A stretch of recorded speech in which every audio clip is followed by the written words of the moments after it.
ദൈവത്തിൻ്റെ അതിപരിശുദ്ധ നാമം വാഴ്ത്തപ്പെടുമാറാകട്ടെ. കർത്താവിൽ പ്രിയരെ, ഒരുമിച്ചുള്ള തിരുവചന ധ്യാനത്തിനായി വിശുദ്ധ ലൂക്കോസിൻ്റെ സുവിശേഷം 19-ാം അധ്യായത്തിൻ്റെ 10-ാമത്തെ വാക്യം. കാണാതെ പോയതിനെ തിരഞ്ഞുരക്ഷിപ്പാനല്ലോ മനുഷ്യപുത്രൻ വന്നത് എന്ന് പറഞ്ഞു. The Son of Man came to seek out and save the lost. ജീവിതത്തിൻ്റെ പുനഃക്രമീകരണം സാധ്യമാകണം എന്നാഗ്രഹിച്ചുകൊണ്ടാണ് ഈ വേദഭാഗം ഇന്ന് നമ്മുടെ ധ്യാനത്തിനായി സഭ തിരഞ്ഞെടുത്ത് നൽകിയിരിക്കുന്നത്.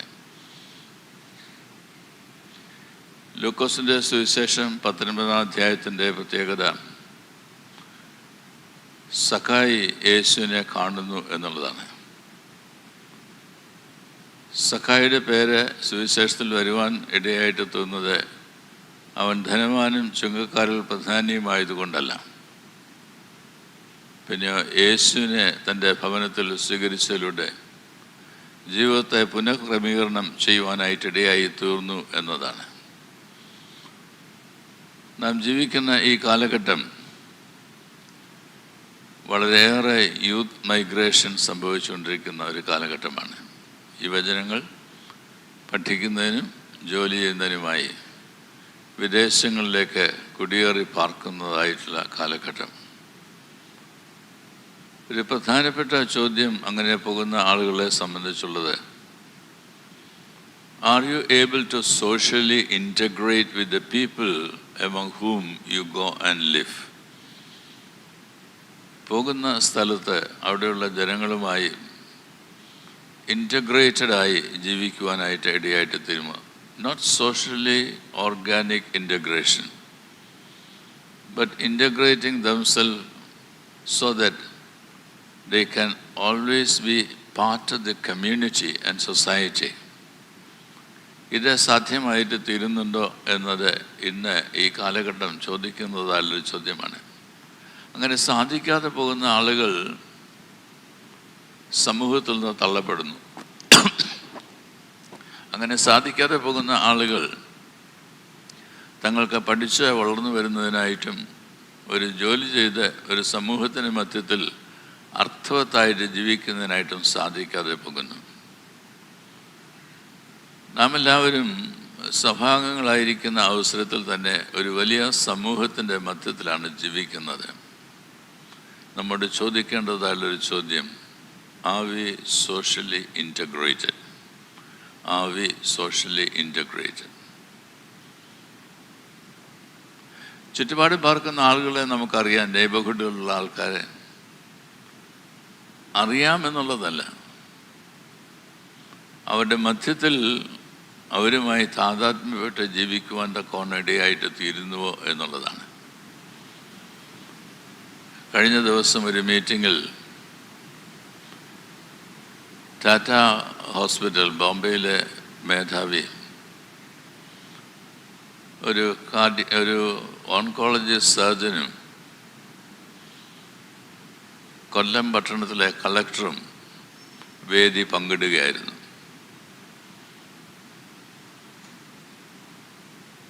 ആദ്യം സംസാരിക്കാനായിട്ട് അവസരം ലഭിച്ചത് ഡോക്ടർ പങ്കജനാണ്, the one who came from north India. അദ്ദേഹം കൊട്ടാരക്കര മന്ദിരത്തിൻ്റെ ജൂബിലി സമ്മേളനത്തിൽ അതിനു മുമ്പ് ഒരവസരം വന്ന് താമസിക്കുവാനിടയായി തീർന്നതിലൂടെ അവിടെ ഉള്ള അന്തേവാസികളുടെ ഇടയിൽ, അവിടെയുള്ള ഇൻമേറ്റ്സിൻ്റെ ഇടയിൽ എങ്ങനെയാണ് പ്രവർത്തിക്കുന്നതൊക്കെ കണ്ട് മനസ്സിലാക്കുവാൻ കൊണ്ടിടയായിട്ട് തോന്നും. അതുകൊണ്ട് അന്ന് അദ്ദേഹം സംസാരിച്ചപ്പോൾ ഓരോരുത്തരെയും പേരെടുത്ത് പറഞ്ഞാണ് അവരുടെ ജീവിതത്തിൻ്റെ സവിശേഷത വിവരിക്കുവാൻ കൊണ്ടിടയായിട്ട് തീർന്നത്. കളക്ടറെ സംസാരിക്കാൻ എഴുന്നേറ്റപ്പോൾ പറഞ്ഞു, എനിക്ക് ഇന്ന് ഇങ്ങനെ നിങ്ങളുടെ ഓരോരുത്തരുടെയും പേര് പറഞ്ഞ് നിങ്ങളുടെ പ്രത്യേകത പറയുന്നതിനായിട്ട് സാധിക്കുകയില്ല.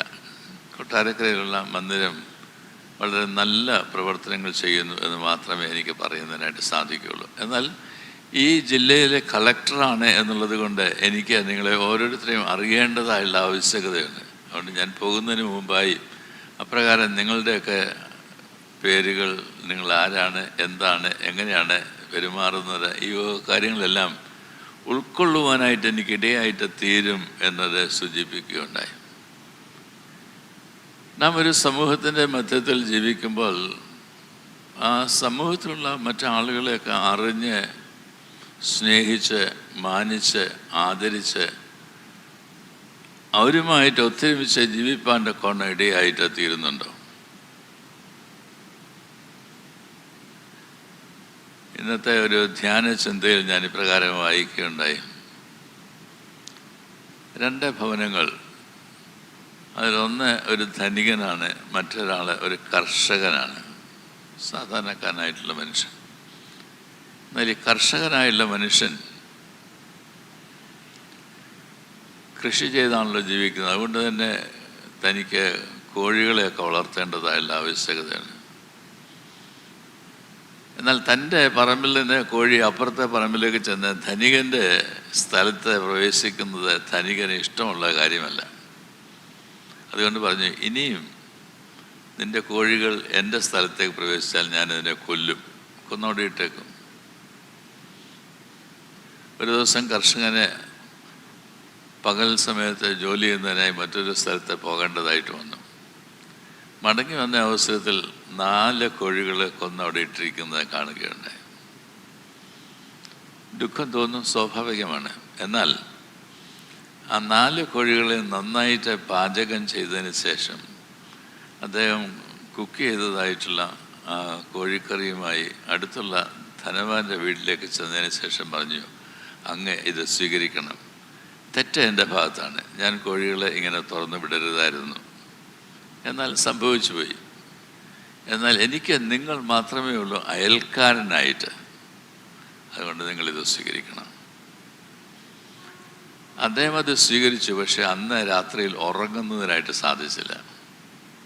He became restless.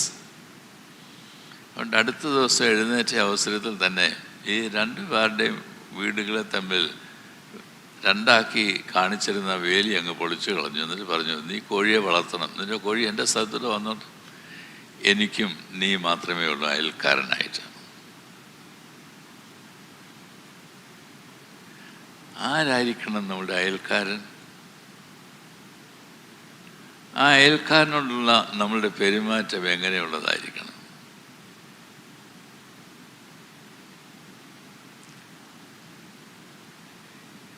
ഈ വിത്ത് വിതയ്ക്കുന്നതായിട്ടുള്ള ആളുകൾക്ക് വിത്ത് വിതയ്ക്കാനായിട്ട് സാധിക്കും. ഒരിക്കൽ ഇതുപോലെ ധനാഢ്യനായുള്ള ഒരു മനുഷ്യൻ തൻ്റെ കൃഷിസ്ഥലത്ത് വിത്ത് വിതയ്ക്കുന്നതിനൊക്കെ താല്പര്യപ്പെട്ടു. എന്നാൽ അദ്ദേഹം ഒരു ക്രൂരനായിട്ടുള്ളൊരു മനുഷ്യനായിരുന്നു. ആരുമായിട്ടൊന്നും ഇണങ്ങിപ്പോകുന്നതായിട്ടുള്ള മനുഷ്യനല്ല. അതുകൊണ്ട് ആരും വിത്ത് കൊടുത്തില്ല. വിത്ത് വിതയ്ക്കാനായിട്ടുള്ള വിത്ത് വാങ്ങിക്കാനായിട്ട് ആഗ്രഹിച്ചെങ്കിലും കൊടുത്തില്ല. എന്നാൽ തൊട്ട് സമീപമുള്ളതായിട്ടുള്ള കുടുംബം വിത്ത് നൽകി. തൽഫലമായിട്ട് എല്ലാവരുടെയും വിത്ത് വളർന്ന് അവിടെയെല്ലാം നല്ല ഹരിതാഭമായിട്ട് കണ്ട അവസരത്തിൽ ഈ ധനവാൻ്റെ വയലിലും കൃഷിയൊക്കെ കാണുന്നതിനിടയായി. എന്നാൽ ഈ അയൽവക്കത്തെ താമസിച്ചിരുന്നതായുള്ള മനുഷ്യൻ്റെ സ്ഥലത്തിൻ്റെ പകുതി തരിശായിട്ട് കിടക്കുകയാണ്. കാരണം ആ വിത്താണ് കൊടുത്തത്. നമ്മൾ വിത്ത് വിതയ്ക്കുകയാണോ വിദ്വേഷം വിതയ്ക്കുകയാണോ ജീവിതത്തിൽ ചെയ്യുന്നത്? വിത്ത് വിതയ്ക്കുകയാണോ വിദ്വേഷം വിതയ്ക്കുകയാണോ ചെയ്യുന്നത്? നമ്മൾ ജീവിക്കുന്ന ഈ കാലഘട്ടത്തിൽ ഒരു പ്രത്യേകത എന്താണ് എന്ന് ചോദിച്ചാൽ, വളരെയധികം വിദ്വേഷം പടർത്തുന്നതായിട്ടുള്ള ഒരു ലോകമായിട്ട് മാറിയിരിക്കുന്നു എന്നതാണ്. ഒരാൾക്ക് വേറൊരാളെ കാണാൻ സാധിക്കില്ല. ഈ പ്രാവശ്യത്തെ മാരാമൻ കൺവെൻഷനിൽ പ്രസംഗിച്ചതിന് ശേഷം പിന്നീട് ഞാനൊരു സ്ഥലത്ത് പോയപ്പോൾ ചില ഡോക്ടർമാർ എന്നോട് പറഞ്ഞു, തിരുമേനി അന്ന് പ്രസംഗിച്ചപ്പോൾ പറഞ്ഞ ഒരു കാര്യം ഞങ്ങളുടെ ശ്രദ്ധയിൽപ്പെട്ടു. റോഡ് കൾച്ചറിനെ കുറിച്ച് പറഞ്ഞു. ഓട്ടോമൊബൈലുള്ളതായിട്ടുള്ള ആളുകൾ മറ്റുള്ളവരെ കൂടെ കരുതി വേണം ജീവിക്കുവാനെന്ന് തിരുമേനി പറഞ്ഞില്ലേ? അത് ശരിയാണ്. കാരണം റോഡിൽ മനുഷ്യർ വളരെ ഇംപേഷ്യൻ്റാണ്. ഞങ്ങൾ രോഗികളെ നോക്കുന്നതായിട്ടുള്ള ആളുകളാണ്. എന്നാൽ ഈ റോഡിൽ ഇറങ്ങിക്കഴിഞ്ഞാൽ മനുഷ്യൻ്റെ തനി സ്വഭാവം കാണാനായിട്ട് സാധിക്കും. നിങ്ങൾ ഇനി ശ്രദ്ധിച്ചുകൊള്ളൂ. ഇന്ന് കേരളത്തിൽ കാറുകളുടെ എണ്ണം കൂടിക്കൊണ്ടിരിക്കുകയാണ്. ഒരു പൊതുസ്ഥലത്തും പാർക്ക് ചെയ്യുന്നതിനായിട്ടുള്ള ഇടമില്ല. കാറുകൾ വർദ്ധിച്ചുകൊണ്ടിരിക്കുകയാണ്. ഞങ്ങളുടെ ക്ലർജി കോൺഫറൻസിൽ അച്ഛന്മാർ വരുന്നതായിട്ടുള്ള അവസ്ഥയിൽ പോലും അച്ഛന്മാരുടെ കാറുകൾ പാർക്ക് ചെയ്യാനായിട്ടുള്ള സ്പേസ് പോലും ഇല്ല അവിടെ. എല്ലാവരും ഓരോന്നോരോന്നായിട്ട് വാങ്ങിച്ചുകൊണ്ടിരിക്കുകയാണ്. കാറ് വാങ്ങിക്കുന്നത് നല്ലതാണ്, സുഗമമായിട്ട് യാത്ര ചെയ്യുന്നതിന്. But are you caring the other person? Are you caring the other person? അതുകൊണ്ട് നിങ്ങൾ ശ്രദ്ധിക്കേണ്ടത്, ഈ റോഡിൽ കൂടെയൊക്കെ പോകുമ്പോൾ ഏറ്റവും കൂടുതൽ ഹോണടി കേൾക്കാൻ കഴിയുന്നത് ഇന്ത്യയിലാണ്, കേരളത്തിലാണ്. ഹോണടിക്ക് ഓരോ ഹോണടിയിലും പറഞ്ഞുകൊണ്ടിരിക്കുകയാണ്, ഞാൻ ഇംപേഷ്യൻ്റാണ്, എനിക്ക് കയറിപ്പോണം, എനിക്ക് നിങ്ങൾ മാറിത്തരണം, വഴി മാറണം. I don't mind whether you are standing the, എനിക്ക് പോകണം, അതുകൊണ്ട് മാറ്. അതിനാ കാറുകൾ ഹോണടിക്കുന്നത്. അസഹിഷ്ണുതയുള്ളവരായിട്ട് ഈ ലോകത്തിൽ ജീവിക്കുകയാണോ, സ്നേഹവും കരുതലും ഉള്ളവരായിട്ട് ഈ ലോകത്തിൽ ജീവിക്കുകയാണോ ആവശ്യം? ജീവിതത്തിൻ്റെ പുനഃക്രമീകരണം ആവശ്യമാണ് ദൈവരാജ്യ അനുഭവത്തിന് എന്നത് സൂചിപ്പിക്കുന്ന വേദഭാഗമാണിത്. ഞാൻ ഒന്നുകൂടെ പറയട്ടെ, ജീവിതത്തിൻ്റെ പുനഃക്രമീകരണം ദൈവരാജ്യ അനുഭവത്തിന് ആവശ്യമാണ് എന്ന് നമ്മെ പഠിപ്പിക്കുന്നതാണ് ഈ വേദഭാഗം. ദൈവരാജ്യ അനുഭവത്തിലേക്ക് വളരുന്നതിനായിട്ടാണ് ഞാനും നിങ്ങളും എല്ലാം വിളിക്കപ്പെട്ടിരിക്കുന്നത്. ഒരു സഭ ഈ ലോകത്തിലായിരിക്കുന്നതും സഭയ്ക്ക് വേണ്ടി മാത്രമല്ല, സഭ ഈ സമൂഹത്തെ ദൈവരാജ്യമാക്കി മാറ്റണം എന്നുള്ളതുകൊണ്ടാണ്. അതുകൊണ്ടാണ് നമ്മൾ പ്രാർത്ഥിക്കുന്നത്, നിൻ്റെ രാജ്യം വരണമേ, നിൻ്റെ ഇഷ്ടം സ്വർഗത്തിലെ പോലെ ഭൂമിയിലും ആകണമേ. ആരിലൂടെ ആകേണ്ടത്? സ്വർഗത്തിലെ പോലെ ഭൂമിയിലും ആകേണ്ടത് എൻ്റെയും നിങ്ങളുടെയും ജീവിതത്തിലൂടെയാണ്. അത് സാധ്യമായിട്ട് തീരണം എന്ന് സൂചിപ്പിക്കുന്നതായിട്ടുള്ള പ്രാർത്ഥനയാണ് പ്രാർത്ഥിക്കുവാൻ കർത്താവ് നമ്മെ പഠിപ്പിച്ചത്.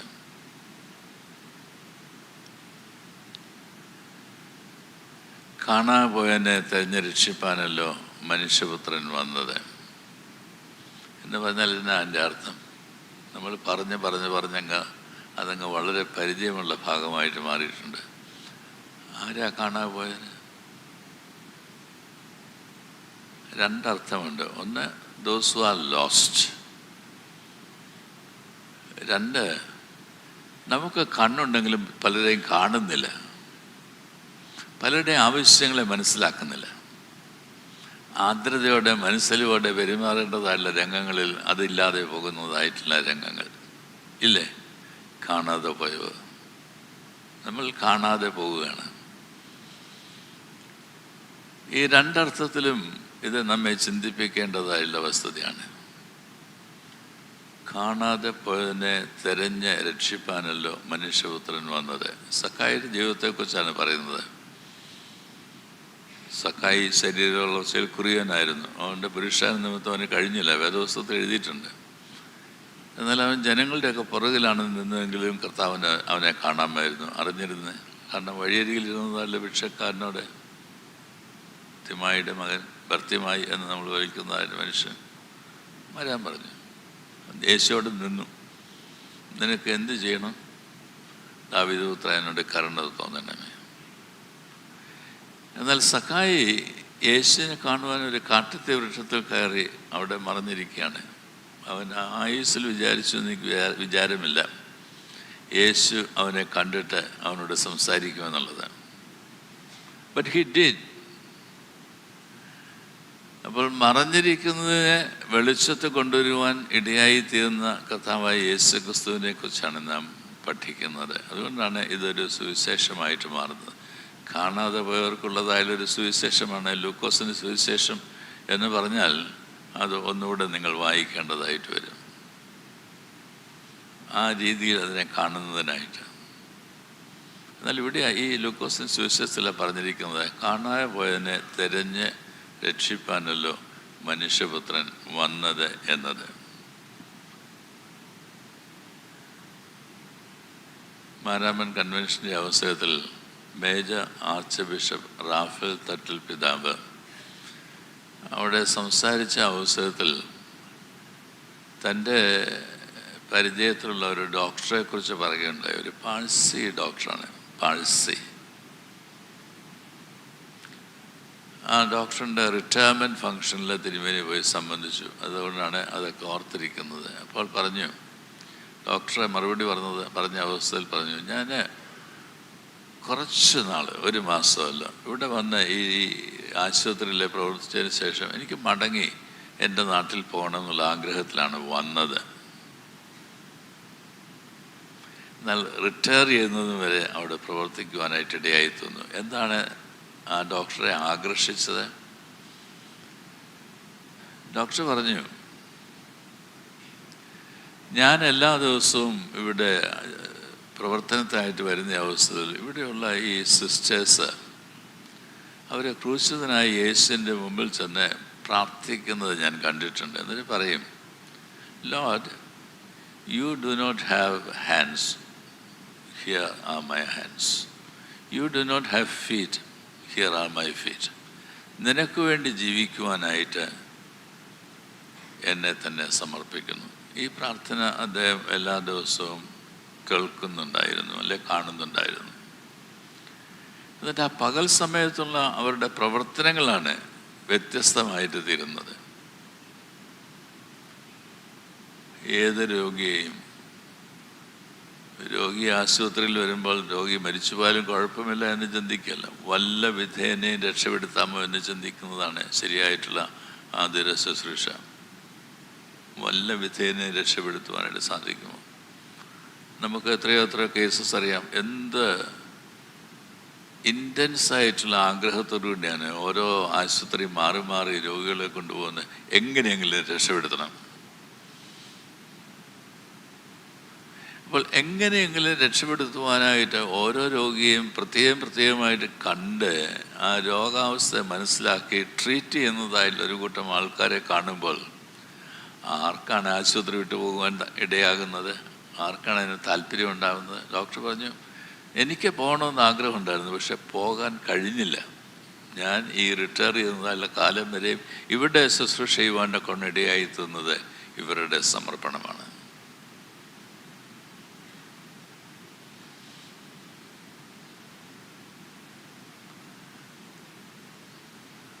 കൽക്കട്ടയിലെ കാളിഘട്ടിൽ മദർ തെരേസയ്ക്കൊരു ഭവനമുണ്ട്. ഒരു പാലിയേറ്റീവ് കെയർ സെൻ്ററാണെന്ന് വേണമെങ്കിൽ നമുക്ക് പറയാം. ടെർമിനലി ഇല്ലായിട്ടുള്ള ആളുകളെ ശുശ്രൂഷിക്കുന്നതായില്ലിടം. അപ്പോൾ ഈ മദർ തെരേസയും സിസ്റ്റേഴ്സും കൂടെ ആ ഭവനത്തിൽ ശുശ്രൂഷ ചെയ്യുമ്പോൾ മദറെ വളരെ വ്യക്തമായി സിസ്റ്റേഴ്സിനോട് പറഞ്ഞിട്ടുണ്ട്, നിങ്ങൾ ഓരോ രോഗിയെയും കാണുമ്പോൾ, ശുശ്രൂഷിക്കുമ്പോൾ നിങ്ങൾ യേശുവിനെ ശുശ്രൂഷ ചെയ്യുകയാണ് എന്നുള്ള രീതിയിൽ ചെയ്യാവൂ. ഒരു ദിവസം അമ്മ ഇപ്രകാരം ഒരു രോഗിയെ നോക്കിക്കൊണ്ട് ശുശ്രൂഷിച്ചു കൊണ്ടിരിക്കുന്ന അവസരത്തിൽ ഒരു സ്പൂണ് താഴെ പോയതായുള്ള ശബ്ദം കേട്ടു. തിരിഞ്ഞു നോക്കി, തൻ്റെ കൂടെയുള്ള ഒരു സിസ്റ്ററിൻ്റെ കയ്യിൽ നിന്നാണ് സ്പൂണ് താഴെ പോയിരിക്കുന്നത്. അവിടെ നിന്നുകൊണ്ട് അമ്മ സിസ്റ്ററിനോട് ചോദിച്ചു, did you forget that you are serving the Lord? ഇവിടെ വിശുദ്ധ കുർബാനയിൽ വന്ന് സംബന്ധിക്കുന്നതല്ല നിങ്ങൾ ഓരോരുത്തരും. കുർബാന നൽകുന്ന അവസ്ഥയിൽ ആ സ്പൂണ് താഴെ പോയാൽ എന്തായിരിക്കും നിങ്ങൾക്കുള്ള ഫീലിംഗ്?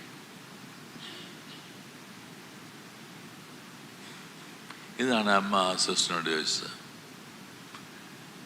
നീ ചെയ്യുന്നതായുള്ള ശുശ്രൂഷ നിസ്സാരം എന്ന് വിചാരിക്കരുത്. ചിലപ്പോൾ നെക്സ്റ്റ് മൊമെൻ്റ് ആ ആൾ മരിച്ചു പോകുമായിരിക്കും. എന്നാൽ ആ ആളിനൊരു പോറിഡ്ജ് കൊടുക്കുവാനായിട്ട് നിന്റെ കോപ്പയിലെ പോറിഡ്ജുമായി സ്പൂണുമായിട്ട് വന്ന് അത് കോരി കൊടുക്കുവാനായിട്ട് ആഗ്രഹിക്കുമ്പോൾ നിൻ്റെ കയ്യിൽ നിന്ന് സ്പൂൺ താഴെ പോയാൽ അതിൻ്റെ അർത്ഥം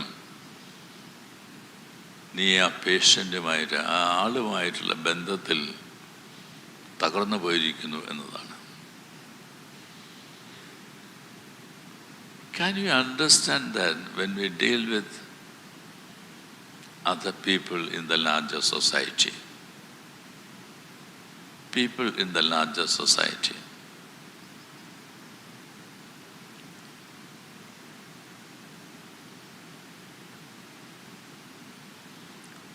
വളരെ ഇൻസൈറ്റ്ഫുള്ളായിരുന്നു. നിങ്ങളൊക്കെ ഓൺലൈനിലെ മാരാമൻ കൺവെൻഷനിലെ പ്രസംഗങ്ങളൊക്കെ കേട്ടിട്ടുണ്ട് എന്നാണ് ഞാൻ വിചാരിക്കുന്നത്. എല്ലാവർക്കും വരാൻ സാധിച്ചില്ല എന്ന് എനിക്കറിയാം. വലിയ പ്രയാസമായിരുന്നു, വലിയ ചൂടായിരുന്നു, പൊടിയും ഉണ്ടായിരുന്നു. അതുകൊണ്ട് വരാതെ ഓൺലൈനിൽ കണ്ടിട്ടുള്ളവർക്ക് ഒന്നും നഷ്ടപ്പെട്ടില്ല, എല്ലാം കേൾക്കുന്നതിനായിട്ട് കഴിയായിരുന്നു. പക്ഷെ എന്ത് കേട്ടു?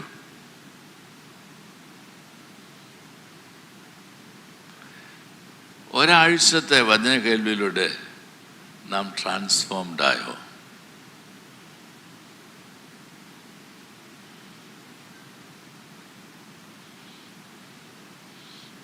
അവിടെ ഒരു പിതാവ് പ്രസംഗിച്ച അവസരത്തിൽ പറയുകയുണ്ടായി, ഒരു വീട്ടിലെ ഒരാൾ മരിച്ചു, ഒരമ്മ. അപ്പോൾ സ്വാഭാവികമായിട്ട് എല്ലാവരും ആ വീട്ടിൽ പോകും, അനുശോചനമൊക്കെ പ്രകടിപ്പിക്കും. അങ്ങനെ വീട്ടിൽ ചെന്നതായുള്ള അവസരത്തിൽ ആ വീട്ടിലുള്ള മക്കൾ പറഞ്ഞു, അമ്മ ഉപയോഗിച്ചുകൊണ്ടിരുന്ന ഒരു 40 സാരികൾ ഇവിടെ ഉണ്ട്, ആർക്കെങ്കിലും കൊടുക്കാനായിട്ട് സാധിക്കുമോ?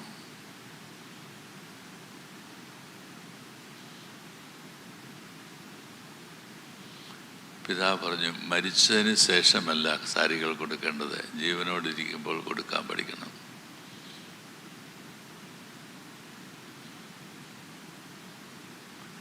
വാങ്ങിക്കൂട്ടാനായുള്ള താല്പര്യം നമുക്കുണ്ട്, ഞാൻ ആരെയും വിധിക്കുന്നില്ല, ഉണ്ട്. ഒരു പ്രാവശ്യമെങ്കിലും എടുക്കാത്തതായുള്ള എത്രയോ സാരികൾ കയ്യിലിരിപ്പുണ്ട്, കൊടുക്കരുതോ? ഞാൻ സ്ത്രീകളോട് മാത്രമാണ് പറയുന്നത് നിങ്ങൾ വിചാരിക്കരുത്.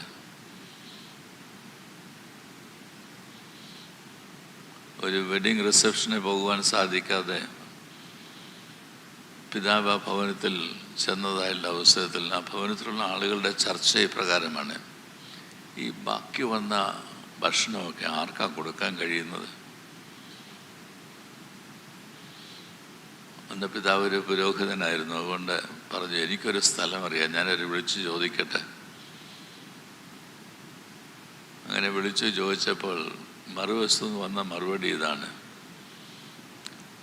ആർക്കും വേണ്ടാത്തതായുള്ള ഭക്ഷണം കഴിക്കാനായിട്ട് ഇവിടെ കൂട്ടിയിട്ടിരിക്കുന്നതായുള്ള ആളുകളല്ല ഇവിടെ ഉള്ളത്. വിളിച്ചിരുത്തി കൂടെ ഭക്ഷണം കൊടുക്കരുത്, വിളിച്ചിരുത്തി കൂടെ ഭക്ഷണം കൊടുക്കരുത്.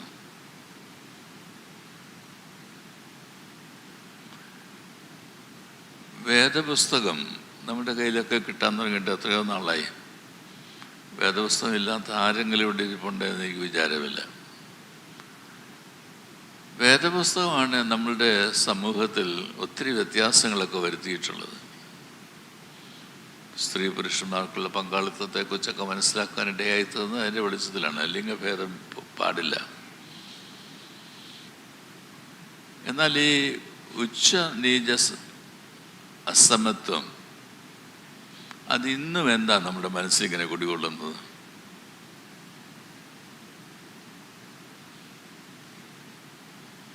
എന്തുകൊണ്ടാണ് ഭക്ഷണമൊക്കെ ഉണ്ടാക്കിയതിന് ശേഷം മിച്ചം വന്നു, അതുകൊണ്ട് നമുക്ക് ആർക്കെങ്കിലും കൊടുക്കാമെന്ന് പറയുന്നത്? ആർക്കെങ്കിലും എന്നൊക്കെ പറയുന്ന ആർക്ക് വേണ്ടിയാ?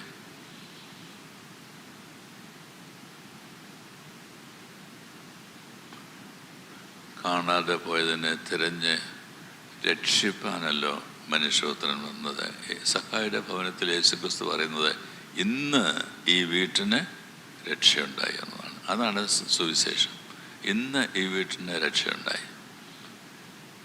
അവനെ സമൂഹത്തിൽ ഇൻ്റഗ്രേറ്റ് ചെയ്ത് ജീവിക്കുന്നതിനായിട്ട് കഴിയാതെ പോയതല്ല മനുഷ്യനാണ്. എന്നാൽ അദ്ദേഹം നിന്നുകൊണ്ട് യേശുവിനോട് പറയുന്നു, കർത്താവേ, എൻ്റെ സമ്പാദ്യങ്ങളിൽ പകുതി ഞാൻ ദരിദ്രർക്ക് കൊടുക്കുന്നുണ്ട്. അപ്പം എൻ്റെ കയ്യിലുള്ളത് മറ്റുള്ളവർക്കും കൂടിയുള്ളതാണ്, ഞാൻ മനസ്സിലാക്കുന്നു. ഞാൻ ആരോടെങ്കിലും എന്തെങ്കിലും ചതിവായിട്ട് വാങ്ങിയിട്ടുണ്ടെങ്കിൽ അത് 4 മടങ്ങ് തിരികെ കൊടുക്കാനായിട്ട് ഞാൻ തൽപരനാണ്. എന്ന് പറഞ്ഞാൽ ബന്ധങ്ങളുടെ ഒരു പുനഃക്രമീകരണം ഉണ്ടാവണമെന്നാണ് ആഗ്രഹിക്കുന്നത്. ഞാൻ എത്രയോ കഥകൾ പറഞ്ഞു, എത്രയോ ഇലസ്ട്രേഷൻസ് പറഞ്ഞു. ബന്ധങ്ങളുടെ ഒരു പുനഃക്രമീകരണം ചെയ്യുവാനായിട്ട് നമുക്ക് സാധിക്കുമോ? ഇന്നും നമ്മളെല്ലാം ദേവാലയത്തിൽ വന്നു. സഭയാണിത്, കർത്താവിൻ്റെ തിരിച്ചറിവാണ് സഭ. ഈ സഭ ഈ ലോകത്തിൽ വിളിക്കപ്പെട്ടിരിക്കുകയാണ്. നുറുങ്ങുന്നതിനായിട്ടും പാനീയമായിട്ട് നൽകുന്നതിനായിട്ടും. അങ്ങനെയെങ്കിൽ ഈ സഭയുടെ ഭാഗമായിട്ടുള്ള ഞാനും നിങ്ങളും എന്തെങ്കിലും ഒരു കാര്യമെങ്കിലും ഇന്നു മുതൽ ചെയ്യുമോ? നോയമ്പിലേക്ക് പ്രവേശിക്കുവാനായിട്ട് ഒരുങ്ങുകയാണ്. ദൈവത്തോട് കൂടുതലായി ചേർന്നിരിപ്പാനായിട്ടുള്ള ആഗ്രഹമാണ് നമുക്കുള്ളത്. അങ്ങനെ ദൈവത്തോട് ചേർന്നിരിപ്പാനായിട്ട് നാം ആഗ്രഹിക്കുമ്പോൾ എന്ത് വ്യത്യാസമാണ് ദൈവവുമായുള്ള സമ്പർക്കത്തിൽ നമുക്ക് ഉണ്ടാകുവാൻ കൊണ്ടിടയാവേണ്ടത്. റാഫേൽ തട്ടിൽ പിതാവ് പറഞ്ഞത് വീണ്ടും എന്നെ ഓർമ്മ വരുന്നു. തിരുമേനി പറഞ്ഞു, ഇപ്പോൾ ഈവൻറ്റ് മാനേജ്മെൻ്റാണ് എല്ലായിടത്തും. ഒന്നും ചെയ്യാനായിട്ട് ഇഷ്ടമില്ല, എല്ലാം അങ്ങേപ്പിച്ച് പണമുണ്ട്, പണം കൊടുത്ത് കാര്യം സാധിക്കാം. ഇതാണ് നമ്മളുടെ എല്ലാവരുടെയും ഒരു സംസ്കാരമായിട്ടിന്ന് മാറിയിരിക്കുന്നത്.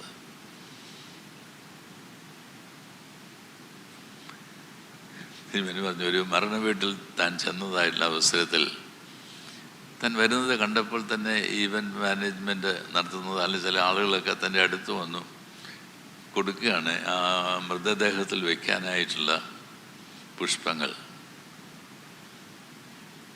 തിരുമേനി പറഞ്ഞു, എനിക്കത് വേണ്ട, ഞാൻ എൻ്റെ ആദരവ് പ്രകടിപ്പിക്കാനായിട്ടാണ് വന്നത്. എനിക്ക് ആ ദുഃഖത്തിലിരിക്കുന്ന ആളുകളെ ഒന്ന് ആശ്വസിപ്പിക്കണം, അതേ എനിക്ക് ആവശ്യമുള്ളൂ. ഇതെല്ലാം കൂടെ അങ്ങോട്ട് വെക്കണം, അങ്ങോട്ട് വയ്ക്കാനായിട്ട് പറയുന്നു. അത് വയ്ക്കുമ്പോൾ ഒരു പടം എടുക്കുന്നു, ഞാൻ പ്രാർത്ഥിക്കുന്നു, അത് മുഴുവൻ നാടുകളെ മുഴുവൻ കേൾപ്പിക്കുന്നു. ഇതൊക്കെയാണ് ഇപ്പോൾ ഈവൻറ്റ് മാനേജ്മെൻറ്റിലുള്ളത്. ബാക്കിയുള്ളതൊക്കെ നിങ്ങൾക്കറിയാം എന്തൊക്കെയുണ്ടെന്നുള്ളത്, എന്തൊക്കെ കോപ്പാളികളാണ് ഇപ്പോൾ നടത്തിക്കൊണ്ടിരിക്കുന്നതെന്നൊക്കെ. അതിലേക്കൊന്നും ഞാൻ പ്രവേശിക്കുന്നില്ല. എന്നാൽ who decides for you? Who decides for you? കർത്താവായ യേശു ക്രിസ്തു നമ്മളോട് പറഞ്ഞു, ഞാൻ പോയാൽ പരിശുദ്ധാത്മാവിനെ നിങ്ങളുടെ മേൽ അയക്കും, അവൻ നിങ്ങളെ ഞാൻ പറഞ്ഞതായുള്ള എല്ലാ കാര്യങ്ങളെക്കുറിച്ചും ഓർമ്മപ്പെടുത്തും. ദൈവത്തിൻ്റെ ആത്മാവിനെ നമുക്ക് നൽകിയിരിക്കുന്നത് എന്താണ് ദൈവഹിതം എന്ന് തിരിച്ചറിഞ്ഞ് ചെയ്യുന്നതിനായിട്ടാണ്. ഓരോ സാഹചര്യത്തിലും തീരുമാനങ്ങൾ എടുക്കുവാൻ കാരണം ദൈവവുമായിട്ടുള്ള എൻ്റെ ബന്ധം എന്നെ സഹായിക്കുന്നുണ്ട്. ഇത് ചോദിച്ചാൽ മതി.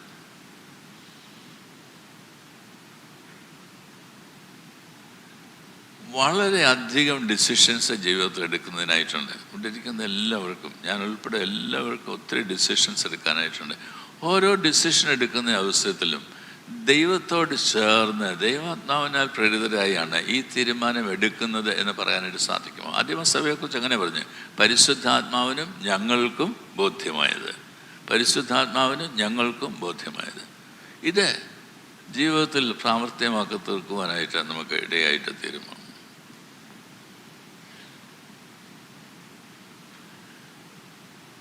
നമ്മളുടെ ഇന്നത്തെ ഈ പ്രപഞ്ചം, ലോകമെന്ന് പറയുന്നത് അഭയാർത്ഥികളെ സൃഷ്ടിക്കുന്നതായൊരു ലോകമായിട്ട് വീണുപോയിരിക്കുന്നു. ഈ ലോകത്ത് ജീവിച്ചിട്ട് കാര്യമില്ല എന്ന് ചിന്തിക്കുന്ന ചിന്തകൾ നൽകിക്കൊടുക്കുന്ന ഒരു ലോകമായി മാറിയിരിക്കുന്നു. യുക്രൈൻ യുദ്ധം, ഗാസയിലെ യുദ്ധം, മണിപ്പൂരിലെ കാര്യങ്ങൾ, അങ്ങനെ എത്ര കാര്യങ്ങൾ നമുക്ക് പറയാനായിട്ട് സാധിക്കും. എത്രയോ ഈ അടുത്ത സമയത്താണല്ലോ ഹാമാസിലെ 3 പേരെ വധിച്ചതിനെക്കുറിച്ചുള്ള ദുഃഖം കേൾക്കുവാനായിട്ടിടയാതെ ഇസ്രായേലിൻ്റെ പ്രസിഡന്റ് സംസാരിച്ചതല്ല വാക്കുകളൊക്കെ നമുക്ക് കേൾക്കുവാനിടയായിട്ട് തോന്നുന്നത്. ഈ മനുഷ്യർ മരിക്കുന്നതിനെക്കുറിച്ച്, ആത്മഹത്യ ചെയ്യുന്നതിനെക്കുറിച്ച്, ജീവൻ നഷ്ടമാക്കുന്നതിനെക്കുറിച്ച് എന്തെങ്കിലും ഒരു ഭാരം നമുക്കുണ്ടാകുന്നുണ്ടോ?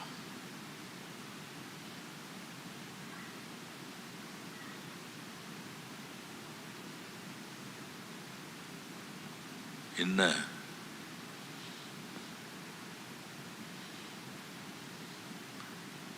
സിനിമ കാണാൻ താല്പര്യമുള്ളവരാണ് എൻ്റെ മുമ്പിലിരിക്കുന്ന ഒരു ഭൂരിപക്ഷം ആൾക്കാർ. ഒന്നല്ല വേറൊന്ന് കണ്ടോണ്ടിരിക്കും. അത് സ്മാർട്ട് ഫോണിൽ വേണേൽ കാണാം, ടി വിയിൽ വേണേൽ കാണാം, തിയേറ്ററിൽ വേണേൽ പോയി കാണാം. പക്ഷെ എന്നാലും എവിടെയെങ്കിലുമൊക്കെ എന്തെങ്കിലുമൊക്കെ കണ്ടുകൊണ്ടിരിക്കുന്നതായുള്ള ആളുകളാണ്. അതുകൊണ്ട് ഈ മാധ്യമം, ഈ സിനിമ ലോകം നമ്മളെയൊക്കെ അട്രാക്റ്റ് ചെയ്യുവാനൊക്കെ ശ്രമിക്കുന്നത് എങ്ങനെയാണെന്ന് അറിയാമോ? വയലൻസിൽ കൂടിയാണ്. വയലൻസിൽ കൂടിയാണ്.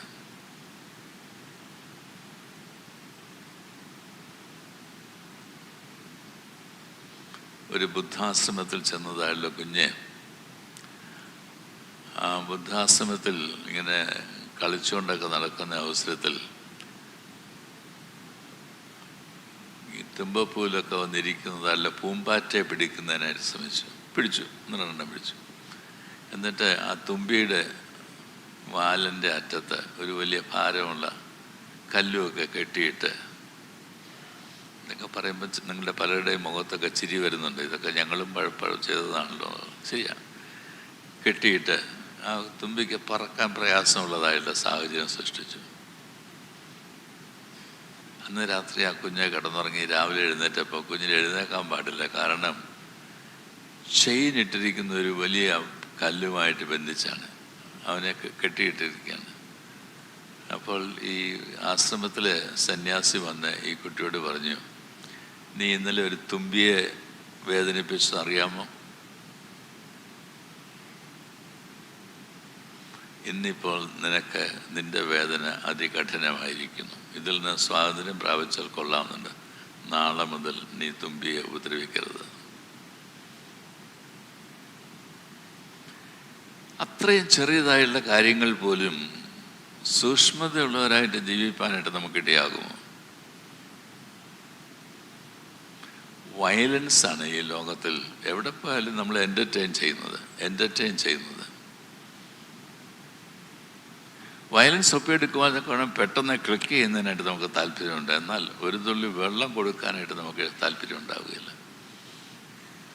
ഡീഹൈഡ്രേറ്റ് ചെയ്ത് മരിക്കുവാനായിട്ട് തുടങ്ങുന്നത് ആളുടെ മരണവെപ്രാളം നമുക്ക് കാണാൻ സാധിക്കത്തില്ല. ക്ലിക്ക് ചെയ്യണം. ആദ്യം തന്നെ എനിക്കത് അയച്ചു കൊടുക്കണം. വയലൻസ് ഒന്ന്, ആളുകളെ മൈഗ്രേഷനെ നിർബന്ധിക്കുന്നതല്ല ലോകം. 2, വയലൻസ് വർദ്ധിപ്പിക്കുന്നതല്ല ലോകം. 3, അഴിമതിയും ലഹരിയും ഒക്കെ എന്നെ ജീവിതത്തിൻ്റെ ഭാഗമാക്കി തീർത്തിരിക്കുന്നതായിട്ടുള്ളൊരു ലോകം. സുകുമാർ അഴീക്കോട് പറയും, അഴിമതി എന്നാണ് അഴിമതിയുടെ അർത്ഥം. ഇനി ഞാൻ ജയിലിൽ കിടക്കാനായിട്ട് അർഹതയുള്ളവനായി തീർന്നിരിക്കുന്നു എന്നാണ് അഴിമതിയുടെ അർത്ഥം. അഴിമതി. പിന്നെ കൊച്ചു കുഞ്ഞുങ്ങൾക്ക് വരെ സ്കൂളിലും മറ്റും ലഭിക്കുന്നതായിട്ടുള്ള ലഹരി പദാർത്ഥങ്ങൾ. പേരൻസ് ചോദിച്ചു പോകും, എൻ്റെ കുഞ്ഞിനെ സ്കൂളിൽ അയക്കണോ? ഇനി ജീവിക്കാൻ കഴിയുമോ? കുഞ്ഞെ പഠിച്ച് മിടുക്കിയായൊക്കെ വളരണം എന്നുള്ള ആഗ്രഹത്തിലാണ് സ്കൂളിലേക്ക് അയക്കുന്നത്. പക്ഷേ ഈ ലോകം നൽകുന്നത് മരണകരമായിട്ടുള്ള ജീവിതമാണ്. കർത്താവായ യേശു ക്രിസ്തു ഈ ലോകത്തിലേക്ക് വന്നത് മരണം നൽകുന്നതിനായിട്ടല്ല, ഉയർത്തെഴുന്നേൽപ്പും പുതുജീവനും നൽകുന്നതിന് വേണ്ടിയിട്ടാണ്. ഞാൻ വന്നത് നിങ്ങൾക്ക് ജീവനുണ്ടാകുവാനും സമൃദ്ധിയായിട്ടുണ്ടാകുവാനും മാത്രമേ എന്ന് കർത്താവ് പറഞ്ഞു. എൻ്റെ വാക്കുകൾ നിർത്തട്ടെ. കാണാപോയനെ തിരഞ്ഞ് രക്ഷിപ്പാനല്ലോ മനുഷ്യപുത്രൻ വന്നത് എന്ന് പറഞ്ഞു. സഖായുടെ ജീവിതത്തിൻ്റെ പുനഃക്രമീകരണം സമൂഹത്തിൻ്റെ ബന്ധത്തിൽ കർത്താവിന് തന്നെക്കുറിച്ച് തന്നെ പറയുന്നതിന് ഇടയായി തീർന്നതായുള്ള സാഹചര്യമായിട്ട് മാറി. പിന്നെ എൻ്റെ നിങ്ങളുടെ ജീവിതം കർത്താവ് വീക്ഷിക്കുന്നതായുള്ള അവസരത്തിൽ കർത്താവ് നമ്മളിൽ ആഗ്രഹിക്കുന്നത് ആണ് ഈ ശുശ്രൂഷ. കാണാപോയനെ തിരഞ്ഞ് രക്ഷിക്കണം. ഞാൻ രക്ഷപ്പെടുവാൻ എന്ത് ചെയ്യണം?